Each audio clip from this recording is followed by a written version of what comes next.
സമരത്തിൽ പങ്കെടുക്കാൻ ഇങ്ങോട്ട് വരുന്ന വഴിക്ക് ന്യൂസ് മലയാളത്തിൽ ഒരു വലിയ വാർത്ത ഉണ്ട്. ന്യൂസ് മലയാളം ഉണ്ട്. അപ്പോ ഇതാണ് വാർത്ത. അൻവറിന്റെ ഭവന വാഗ്ദാനം വിശ്വസിച്ച് വീടുകൾ പൊളിച്ചവരും നിർമ്മാണം തുടങ്ങിയവരുമായ പാവങ്ങൾ ഇപ്പോൾ തെരുവിലിറങ്ങേണ്ട ഗതികേടിലാണ്. അതായത് അൻവറിന്റെ വാക്ക് വിശ്വസിച്ച് വീടുകൾ പൊളിച്ച് വിശ്വാസം അർപ്പിച്ചവർ ഇപ്പൊ തെരുവിലിറങ്ങി എന്ന് പറഞ്ഞിട്ട് ചേലക്കര തെരഞ്ഞെടുപ്പുമായി ബന്ധപ്പെട്ട സമയത്ത് അവിടെ ചില വീടുകൾ നിർമ്മിച്ചു കൊടുക്കാം എന്ന് ഞങ്ങൾ ഏറ്റിരുന്നു. അതൊരു വസ്തുതയാണ്. അതിൽ 6 or 7 വീട് ഞങ്ങൾ പണി തുടങ്ങിയതാണ് തെരഞ്ഞെടുപ്പ് കഴിഞ്ഞതിന് ശേഷം. അതിൻ്റെ ഫോട്ടോസൊക്കെ അതിൽ കൊടുക്കുന്നുണ്ട്. ആ വാർത്തയിൽ ആത്യന്തികമായി ന്യൂസ് മലയാളം പറഞ്ഞു വെക്കുന്നത് എന്താണെന്ന് വെച്ചാൽ, ആളുകളെ പറഞ്ഞു പറ്റിച്ചു, അൻവർ ഒരു എന്താ പറയുക വഞ്ചകനാണ് എന്ന് വളരെ വളരെ പരിശ്രമിച്ചുകൊണ്ട് പറഞ്ഞുകൊണ്ടേയിരിക്കുകയാണ്. ആദ്യം തന്നെ എനിക്ക് അതിൽ ആ വിഷയത്തിൽ നിങ്ങളോട് സംസാരിക്കാനുള്ളത്, ഞാൻ കാര്യങ്ങൾ നേർക്കുനേരെ പറയുന്ന ആളാണ്. ഇവിടെ 1000 വീടുകൾ ഒരു KPCC ഇവിടെ ഉണ്ടാക്കി കൊടുക്കാൻ വേണ്ടി തീരുമാനിച്ചു. എത്ര വീട് ഉണ്ടാക്കി കൊടുത്തു എന്ന് ഞാൻ പറയേണ്ടത് നിങ്ങൾക്കറിയാം. അത് പോട്ടെ. ഇപ്പോൾ ചൂരൽമല ദുരന്തം കഴിഞ്ഞിട്ട് ഇന്നത്തേക്ക് 1 വർഷവും 1 ദിവസവുമായി 796 കോടി ഉറുപ്പിക ഈ നാട്ടിലെ സാധാരണ ജനങ്ങൾ പിരിച്ച് മുഖ്യമന്ത്രിയുടെ വയനാട് ഫണ്ടിന് മാത്രം കൊടുത്ത ഒരു വീട് ഉണ്ടാക്കി കൊടുത്തിട്ടില്ല ഗവൺമെന്റ്. ഈ നിമിഷം വരെ ഒരു വീടുണ്ടാക്കി കൊടുത്തിട്ടില്ല. അവിടെ ജനങ്ങൾ മാറിപ്പാർപ്പിക്കാൻ വേണ്ടി മാറ്റിപ്പാർത്ത വീടിന്റെ വാടക കിട്ടാത്തതിന് അവിടെ സമരം നടക്കുകയാണ്. മാസത്തിൽ അവർക്ക് കൊടുക്കാമെന്ന് പറഞ്ഞിരുന്ന അരിക്കാശി ഗവൺമെന്റ് കൊടുത്തിട്ടില്ല. 18 പാലിയേറ്റീവ് ഡയാലിസിസ് പേഷ്യൻസ് ഉണ്ട് ഇവരുടെ കൂട്ടത്തിൽ. അവർക്ക് ഡയാലിസിസ് നടത്താൻ പിണറായി ഗവൺമെന്റ് നാട്ടുകാർ കൊടുത്ത 796 കോടി ഉറുപ്പിക പോക്കറ്റിലിട്ട് നിൽക്കുന്ന ഈ ഘട്ടത്തിലാണ് ന്യൂസ് മലയാളം PV അൻവർ വലിയ വഞ്ചന നടത്തിയെന്ന് പറയുന്നത്. PV അൻവർ വഞ്ചന നടത്തിയിട്ടില്ല എന്ന് അവർ കാണിക്കുന്ന ആ വീഡിയോയിൽ തന്നെ നിങ്ങൾക്ക് കാണാം. ഈ പറയുന്ന 7 or 8 വീടുകൾ അതിൽ 3/4 പങ്കും പണിയും കഴിഞ്ഞ് കിടക്കുകയാണ്. പലതും വാർക്കാനുള്ള ഘട്ടത്തിലാണ്. ഇത് നാട്ടുകാരോട് പിരിവിട്ടിട്ട് PV അൻവർ കെട്ടിച്ചതല്ല. എൻ്റെ സ്വന്തം പോക്കറ്റിൽ നിന്ന് പണം കൊടുത്ത് കൊടുത്ത വീടുകളാണ്. അന്ന് നിങ്ങൾക്കറിയാം, ഞങ്ങൾ ഈ ചേലക്കരയിൽ മത്സരിക്കുമ്പോൾ DMK ആണ്, ഡെമോക്രാറ്റിക് മൂവ്മെന്റ് ഓഫ് കേരള എന്ന് പറയുന്ന ഒരു സോഷ്യൽ സംഘടനയാണ്. ആ സോഷ്യൽ സംഘടനയുടെ ഭാഗമായിട്ടാണ് ഞങ്ങൾ തെരഞ്ഞെടുപ്പിനെ നേരിടുന്നത്. തമിഴ്നാട്ടിലെ DMKയുമായും സ്റ്റാലിനുമായും രാഷ്ട്രീയമായ ചർച്ചകൾ നടന്നുകൊണ്ടിരിക്കുകയും DMKയുമായി ഒരുമിച്ച് പോകാൻ കഴിയുന്ന ഒരു രാഷ്ട്രീയ സാഹചര്യം അന്ന് ഉണ്ടാകുകയും ആ രാഷ്ട്രീയ സാഹചര്യത്തിൻ്റെ അടിസ്ഥാനത്തിൽ DMKയുടെ തമിഴ്നാട് ഘടകം അവിടുത്തെ പ്രധാന IT കമ്പനികളിൽ നിന്ന് CSR ഫണ്ട് തന്ന് ഞങ്ങളെ സഹായിക്കും എന്ന് പറഞ്ഞിരുന്നതാണ്. ഇത് പബ്ലിക്കായി നിങ്ങളോടൊക്കെ പറഞ്ഞതാണ്. പക്ഷേ അത് തടയപ്പെട്ടു. നിങ്ങൾക്കറിയാം, DMKയുമായിട്ടുള്ള ഞങ്ങളുടെ ലയനം തടസ്സപ്പെടുത്തിയത് ഈ പറയുന്ന 796 കോടി ഉറുപ്പിക കീശയിലിട്ട് ഇപ്പോഴും നടക്കുന്ന കേരളത്തിന്റെ മുഖ്യമന്ത്രി ഉണ്ടല്ലോ, ആ മുഖ്യമന്ത്രിയും കൂട്ടരും തന്നെയാണ് അന്ന് സ്റ്റാലിനെ സ്വാധീനിച്ചുകൊണ്ട് ഈ പറയുന്ന ഞങ്ങളുടെ മുന്നേറ്റവും ഞങ്ങളുടെ ലയനവും തടസ്സപ്പെടുത്തിയത്. നമ്പർ 1. പക്ഷേ ഞങ്ങൾ അവിടെ ഉണ്ടായിരുന്ന അതിദയനീയമായ വീടുകളാണ് ഇപ്പോൾ ഈ പണിത് 3/4 ഭാഗമായി നിൽക്കുന്നത്. ആ 3/4 ഭാഗമാക്കിയത് നാട്ടിൽ നിന്ന് 1 ഉറുപ്പിക പിരിച്ചിട്ടല്ല. എന്നാൽ കഴിയുന്ന വിധം, എന്നെ കൊണ്ട് കഴിയുന്ന വിധം പണി നടത്തി വന്നിട്ട് 6-7 മാസമേ ആയിട്ടുള്ളൂ. അപ്പൊ ആ സ്റ്റേജിലെത്തിയ വീടുകളുടെ വീഡിയോ മുഴുവൻ ന്യൂസ് മലയാളം തന്നെ അതിൽ കാണിക്കുന്നുണ്ട്. എന്നിട്ട് ഇവർ തന്നെ ആരെക്കൊണ്ടോ എൻ്റെ സ്റ്റാഫിന് ഫോൺ ചെയ്യിച്ചിരിക്കുക. ആ ഫോൺ അതിൽ കാണിക്കുന്നുണ്ട്. അപ്പൊ സ്റ്റാഫ് പറയുന്നുണ്ട് അൻവർക്ക് തിരക്കിലാണ്, കുറച്ച് കഴിഞ്ഞാൽ അങ്ങോട്ട് വിളിക്കും. അപ്പൊ ആ സ്ത്രീ ഇങ്ങോട്ട് പറയും എപ്പോഴും തിരക്കിലാണല്ലോ. ആ സ്ത്രീയുടെ വീട് 3/4 ഭാഗം കഴിഞ്ഞു കിടക്കുന്ന കേട്ടോ. ആ വീഡിയോ നിങ്ങൾ കാണണം. നിങ്ങളൊക്കെ പത്രമാധ്യമ പ്രവർത്തകരാണല്ലോ. അപ്പോ ഇത്രയും കാര്യങ്ങളാക്കി വെച്ച് ലക്ഷക്കണക്കിന് ഇവിടുത്തെ എന്താ പറയാ ലൈഫ് പദ്ധതിയിലെ വീടുകൾ 1 ഘട്ടവും 2 ഘട്ടവും കഴിഞ്ഞ് പൊളിഞ്ഞ് തകരാനായി കിടക്കുകയാണ്. ന്യൂസ് മലയാളം അത് കാണൂല. 796 കോടി രൂപ നാട്ടുകാരുടെ നിന്ന് പിരിച്ച് പിണറായി മരുമകനും വിഴുങ്ങിയിട്ട് അത് ന്യൂസ് മലയാളം കാണില്ല. PV അൻവർ പറഞ്ഞൊരു 5-6 വീട് അത് മുക്കാ പങ്കായി അൻവർ വലിയ ചതിയനാണെന്നാണ് പറയുന്നത്. എനിക്ക് ന്യൂസ് മലയാളത്തിന്റെ മുതലാളിനോട് പറയാനുള്ളത്, TV ചാനൽ നഷ്ടത്തിലാണ് വിൽക്കാൻ നടക്കാതെ എനിക്കറിയാം, ആരോടൊക്കെ സംസാരിക്കുന്നോ എനിക്കറിയാം. അപ്പം ആ സംഗതി ഓട്ടിക്കൊണ്ടുപോകാൻ നടക്കുന്നില്ലെങ്കിൽ, ആളെ കാണാൻ ചാനലിന് കിട്ടുന്നില്ലെങ്കിൽ, ഇവിടെ ആളെ കാണലാണ്, ആളെ കാണിച്ച് അത് നിലനിർത്തലാണെങ്കിൽ ആ മുതലാളിക്ക് നല്ലത് നല്ല ക്യാബറ ഡാൻസ് നടത്തുക, അത് ഷൂട്ട് ചെയ്യുക, അതിങ്ങനെ ടെലികാസ്റ്റ് ചെയ്യുക. ന്യൂസ് മലയാളത്തിന് ഇതിലേറെ നല്ലത് അതാണ്, മനസ്സിലായോ? അപ്പൊ ഇതിന് കുറെ വ്യൂസിന് കിട്ടും, എന്നിട്ട് കടന്നു തീർക്കാൻ നോക്ക്. അല്ലാതെ PV അൻവറിന്റെ നെഞ്ചത്തേക്ക് ഇത്തരത്തിലുള്ള പച്ച കള്ളം പറഞ്ഞു വന്നാൽ അതിന് മറുപടി പറയും. അത് പ്രത്യേകം പറയാനാണ് നിങ്ങളെ വിളിച്ചത്. ഒരു കാര്യം ഛത്തീസ്ഗഡിലെ കന്യാസ്ത്രീകളെ അറസ്റ്റ് ഉണ്ട്, അതാണ് കേരളത്തിൽ വലിയ ചർച്ചയാവുന്നത്. പാർലമെന്റിൽ ഉൾപ്പെടെ അവതരിപ്പിക്കുന്നതാണ് LDF UDF പറയുന്നത് കേരളത്തിൽ. അതിനോടുള്ള നിലപാടില്ല. അല്ല, അത് വളരെ ഗൗരവമായ വിഷയമാണ്. ഇവിടെ രാജ്യം നേരിടുന്ന വിഷയം എന്ന് പറയുന്നത് ഈ ഫാസിസ്റ്റ് ഗവൺമെന്റാണ്.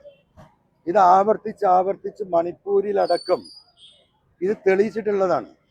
ഒരു മുസ്ലിം വിരുദ്ധത മാത്രമല്ല, ക്രൈസ്തവ വിരുദ്ധതയും വളരെ തീവ്രമായിട്ട് ഈ പറയുന്ന ഫാസിസ്റ്റുകൾ RSS ഇന്ത്യയിൽ ഒട്ടാകെ നടത്തി വരികയാണ്. എത്രയോ സംഭവങ്ങളുണ്ട്. ഈ വർഷം തന്നെ എടുത്ത കേസിന്റെ കണക്ക് 800 ചില്ലാനാണ്. അതായത് മതപ്രവർത്തനം നടത്തുകയോ മതപ്രഭാഷണം നടത്തുകയോ ഗവൺമെന്റ് നടത്തുകയോ ചെയ്താൽ അത് ബലം പ്രയോഗിച്ച് മതപരിവർത്തനത്തിന് വേണ്ടിയിട്ടുള്ള പ്രവർത്തനമാണ് എന്ന് പറഞ്ഞ് കള്ളക്കേസ് ഉണ്ടാക്കി ഈ എന്താ പറയാ ക്രൈസ്തവ സമുദായങ്ങളെ അടിച്ചമർത്തുകയാണ് ഈ പറയുന്ന നോർത്ത് ഇന്ത്യയിൽ മുഴുവൻ. പക്ഷെ കേരളത്തിലെ പല ആളുകൾക്ക് ഇപ്പോഴും മനസ്സിലാവുന്നില്ല. ഇതിന്റെ ഉത്തരവാദിത്തപ്പെട്ട സഭാ നേതൃത്വം എപ്പോഴോ മനസ്സിലാക്കേണ്ട കാര്യങ്ങളാണ്. ഇപ്പോഴും എന്തെങ്കിലുമൊക്കെ എന്താ പറയാ ചില മധുരം കൊടുക്കാമെന്ന് പറയുമ്പോൾ അതിന്റെ പിന്നാലെ പോകുകയല്ല ആ സമുദായം ചെയ്യേണ്ടത്. അവര് തിരിച്ചറിയണം, ഇവിടെ ഏറ്റവും കൂടുതൽ മുസ്ലിങ്ങളെയും ക്രിസ്ത്യാനികളെയും വേർതിരിക്കാൻ വേണ്ടി നടക്കുന്ന എത്രയോ യൂട്യൂബർമാരുണ്ട്, ഈ കാസ ഉൾപ്പെടെ. അവരെയൊക്കെ പിന്തുണക്കുന്ന നിലപാട് എന്തുകൊണ്ടാണ് ക്രൈസ്തവ മതമേലധ്യക്ഷന്മാർ എടുക്കുന്നത് എന്ന് അവർ വ്യക്തമാക്കണം. പല ഘട്ടത്തിൽ ഞാൻ പറഞ്ഞിട്ടുള്ളതാണ്, ഇത് വലിയ ദുരന്തത്തിലേക്ക് പോകും.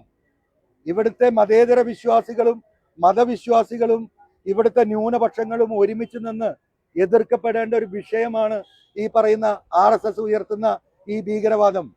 പക്ഷേ പല ഘട്ടത്തിലും ഈ മണിപ്പൂരിൽ ആയിരക്കണക്കിന് ക്രൈസ്തവ സഹോദരന്മാര്, പള്ളിയിലച്ചന്മാര്, പാതിരിമാര്, ഈ പറയുന്ന പാസ്റ്റർമാര് കൊല ചെയ്യപ്പെട്ടു. ഒരു നാട് തന്നെ ഇല്ലാണ്ടാക്കി. എന്ത് പ്രതികരണ കേരളത്തിനുണ്ടായത്? ആ ഘട്ടത്തിലല്ലേ തൃശ്ശൂരിൽ BJPയുടെ സ്ഥാനാർത്ഥിയെ ജയിപ്പിച്ചു കൊടുക്കുന്നത്? ക്രൈസ്തവ സമുദായം ചെയ്ത ഏറ്റവും വലിയ തെറ്റല്ലേ തൃശ്ശൂരിലെ നിലപാട്? ഇത്രയൊക്കെ അനുഭവങ്ങൾ ഉണ്ടായിട്ടും എന്താണ് ക്രൈസ്തവ സമുദായ സഭാ മേലധ്യക്ഷന്മാർ ഇത് മനസ്സിലാക്കാത്തത്? എല്ലാവരും ഒരുമിച്ച് നിൽക്കേണ്ട ഘട്ടമാണ്. അപ്പൊ ഇവിടെ കാസയെ പോലെയുള്ള അതുപോലെയുള്ള മറ്റ് യൂട്യൂബർമാർ, മറുനാടൻ മലയാളി, ഇവനൊക്കെ പറയുന്ന പച്ച നുണകള് അത് കൊട്ടിഘോഷിക്കുകയും അതിന് പ്രചരണം കൊടുക്കുകയും അതിന് പിന്തുണ നൽകുകയും ചെയ്യുന്ന കാസയെ പോലെയുള്ള ഈ വിഭാഗത്തെ എതിർക്കാത്തടത്തോളം കാലം ഒരു സംശയവും കരുതണ്ട കേരളത്തിലെ അവസ്ഥയും അങ്ങോട്ടേക്കാ പോകുന്നത്.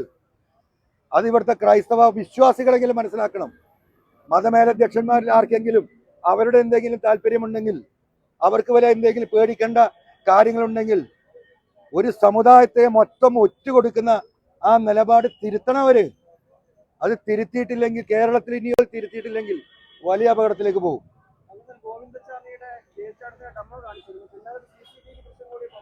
സോറി ഞാൻ മറന്ന.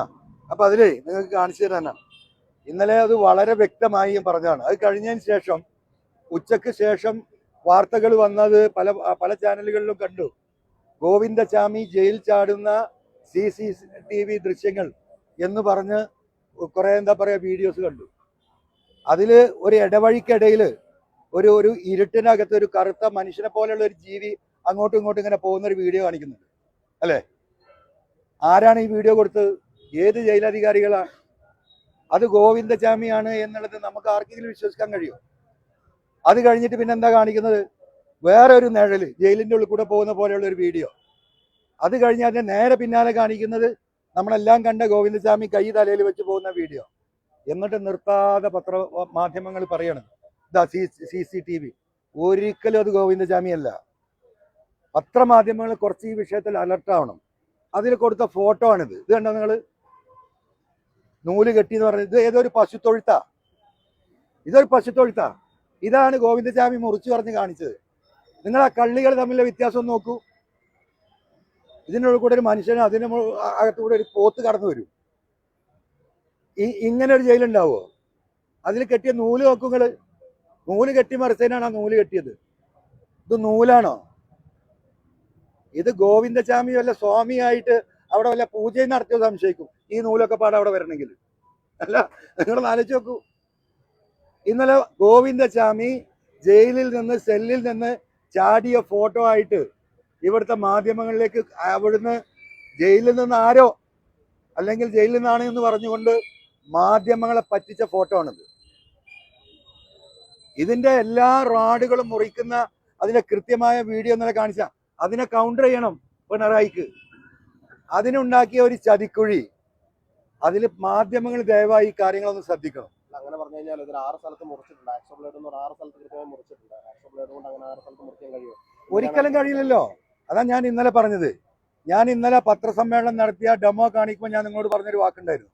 എന്തായിരുന്നു? ഇന്ന് വരെ ആ ജയിലഴി മുറിച്ചിട്ടില്ല. പക്ഷേ ഞാനിത് കാണിക്കുമ്പോൾ ചിലപ്പോൾ ഇന്ന് വൈകുന്നേരം ആകുമ്പോഴേക്കും അത് മുറിക്കപ്പെടാം. കാരണം നാളെ ഇതിന് അന്വേഷണം വരും. ഞാൻ എന്താ പറഞ്ഞത്? എന്നെ കൊണ്ടേ കാണിക്കണം എന്നല്ലല്ലോ പറഞ്ഞത്. ഞാൻ പറഞ്ഞത് പത്രമാധ്യമങ്ങളെ ജയിലിൽ കൊണ്ടുപോകണം. നിങ്ങളെ അത് കാണിച്ച് ബോധ്യപ്പെടുത്തണം. കേരളത്തിലെ 3.5 കോടി ജനങ്ങളെ ഇന്ന വഴിക്ക് ഇന്ന രീതിയിലാണ് പോയത്, ഇങ്ങനെയാണ് ഡ്രം അട്ടിയിട്ടത്, ഇവിടെ നിന്നാണ് തുണി എറിഞ്ഞത്, നിങ്ങളെ ബോധ്യപ്പെടുത്തണ്ടേ? അതിന് ചെയ്ത പണി എന്താ? ഏതോ ഒരു പശുത്തൊഴുത്ത് കൊണ്ടുപോയിട്ട് അത് കട്ട് ചെയ്ത് മുറിച്ചിട്ടിട്ട് അതിൻ്റെ അടിയിൽ കുറേ നൂല് കെട്ടിയിട്ട് ഗോവിന്ദചാമി പറഞ്ഞ ഏതോ ഒരു മനുഷ്യരൂപം ഒരു കൂരാക്കൂരി ഇരുട്ടിൽ ഒരു സാധനം ഇങ്ങനെ എന്താ പറയുക, ഒരു എലി തുള്ളുന്ന പോലെ അങ്ങോട്ടും ഇങ്ങോട്ടും തുള്ളുന്നുണ്ട്. എന്നിട്ട് പിന്നെ ഈ ചങ്ങാതി പുറത്തേക്കൂടെ പോകുന്ന തലയിൽ കൈവച്ച് ആ ഫോട്ടോ കാണിച്ച് ഇതാ ഗോവിന്ദചാമി അഴിമുറിച്ച് പുറത്ത് കടക്കുന്നു. ദയവായി നിങ്ങളൊന്ന് ശ്രദ്ധിക്കണം. ഇതിലും വലിയ പറ്റിപ്പ് വേറൊന്നുമില്ല. അപ്പം ഇതാണ് കേരളത്തിൽ നടക്കുന്നത്. ഇത് ഇങ്ങനെ പോകൂ. ഇത് ചോദിക്കാനും പറയാനും ആരില്ല. ചോദിക്കേണ്ട ആരാ? നമ്മളെ പ്രതിപക്ഷമല്ലേ ചോദിക്കുന്നത്. നിങ്ങൾ കേട്ടില്ലേ? ഇപ്പൊ നല്ല സുഖമല്ലേ ജയിലില്? എന്തൊരു സുഖം. ആരാ അവിടുത്തെ ജയിൽ വകുപ്പ് മന്ത്രി? പ്രതിപക്ഷം ഒന്ന് ചോദിച്ചോ? നിങ്ങൾക്കറിയാം ജയിൽ വകുപ്പ് മന്ത്രി ആരാന്ന്? എനിക്കെന്നെ അറിയില്ലായിരുന്നു. ഈ ചങ്ങാതി ചാടി വന്നപ്പോഴാണ് അന്വേഷിക്കുന്നത്. അപ്പൊ അത് മുഖ്യമന്ത്രി തന്നെയാ. അത് മുഖ്യമന്ത്രി തന്നെയാ അന്വേഷിക്കണം. അത് മുഖ്യമന്ത്രി തന്നെ. തൊഴുത്തിന്റെ ഫോട്ടോ കൊടുക്കണതോ അത് മുഖ്യമന്ത്രി തന്നെ. പ്രതിപക്ഷം ഓ നല്ല സുഖം. മനസ്സിലായോ? ഒരു പ്രതിഷേധം മുഖ്യമന്ത്രിയെ മുഖത്ത് നോക്കിയിട്ട് എന്താ ചങ്ങാതി നടക്കുന്നത് എന്ന് ചോദിക്കാൻ എന്താ പ്രതിപക്ഷത്തിന് ത്രാണിയില്ലാത്തത്? എന്താ VD സതീശൻ ഒന്ന് പറഞ്ഞിട്ട് അങ്ങോട്ട് ആവാത്തത്? ആവൂല. ഞാൻ കാര്യം പിന്നെ ഞാൻ പറയും. മനസ്സിലായില്ലേ? അത് തന്നെയാണ് ഇപ്പൊ ഈ മാർക്കറ്റ് പൊളിക്കുന്നത്. ആരാ ചോദിക്കാനും പറയാൻ ആളില്ല. ചോദിക്കണ്ടല്ലോ അവിടെ. ഇവരുടെയൊക്കെ വാല് പിണറായിന്റെ അമ്മിന്റെ ചോട്ടിലാണ്. മനസ്സിലായോ? അപ്പൊ ഇവർക്കൊന്നും ചോദിക്കാൻ കഴിയില്ല, പറയാനും കഴിയില്ല. അത് തന്നെയാ വസ്തുത. തവനൂർ സെൻട്രൽ ജയിലിൽ കിടന്നതാണല്ലോ. അവിടുത്തെ സാഹചര്യം എന്താ? ഈ ജയിൽ ചാടാനുള്ള സാഹചര്യം അവിടെ ഉണ്ടോ? പുതിയ ജയിലാണല്ലോ. ഒരാൾക്കും ചാടാൻ കഴിയില്ല. ഞാൻ ഇന്നലെ നിങ്ങൾക്ക് ആ ആക്സോ ബ്ലേഡ് കാണിച്ചില്ലേ? ഞാൻ നിങ്ങളോട് പറഞ്ഞല്ലോ, നിങ്ങളൊരു ആക്സോ ബ്ലേഡ് വാങ്ങിയിട്ട് ഒന്ന് മുറിച്ച് നോക്കൂ. ഇവിടെ തൊട്ടടുത്ത് തന്നെ ഇൻഡസ്ട്രി. നിങ്ങൾ പോയി നോക്കിപ്പോ അവിടുത്തെ തൊഴിലാളികളോട് നിങ്ങൾ ചോദിക്കൂ.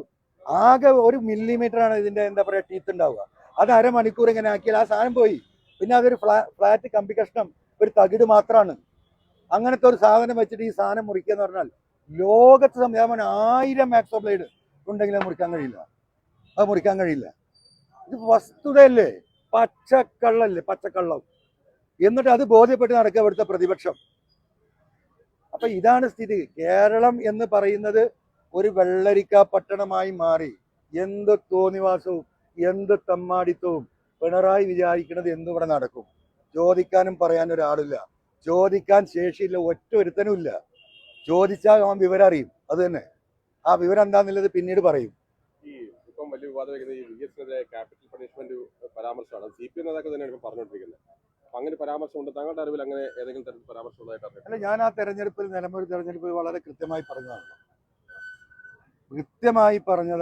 M സ്വരാജ് തന്നെയാണ് VS-നെ വെട്ടി പട്ടിക്കിട്ട് കൊടുക്കണം എന്നാണ് പറഞ്ഞത്.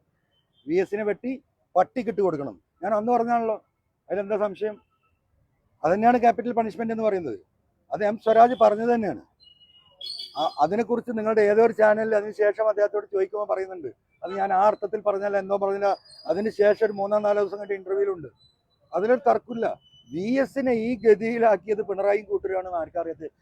അതാണല്ലോ ഇപ്പൊ ഈ തൊഴിലാളികൾ ഈ തെണ്ടുന്നത്. അതായത് പാർട്ടി മുതലാളിത്തത്തിലേക്ക് ചായുന്നു എന്നതായിരുന്നു VS-ന്റെ ഏറ്റവും വലിയ വിഷയം. VS പറഞ്ഞ അവസ്ഥയിലെത്തിയില്ലേ? VS ജീവിച്ചിരിപ്പുണ്ടായിരുന്നെങ്കിൽ ഇന്ന് നമ്മുടെ ഈ ആശാ വർക്കർമാർ ആ തിരുവനന്തപുരത്ത് ഈ തെണ്ടന്റെ ഗതികേട് ഇപ്പോഴും 8 മാസമായി. പാവപ്പെട്ട സ്ത്രീകൾ ഒരു 100 രൂപ കൂട്ടി കിട്ടാൻ വേണ്ടിയിട്ട് VS ജീവിച്ചിരിപ്പോൾ നടക്കുമോ?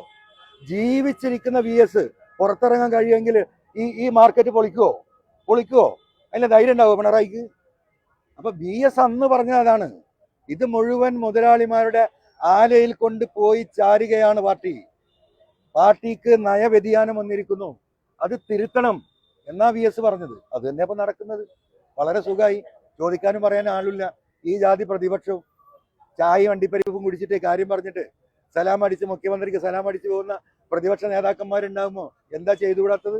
അത് തുടരും, ജനങ്ങൾ അനുഭവിക്കുക, അല്ല വേറെ ഒരു മാർഗവും ഇല്ല. ഓക്കെ.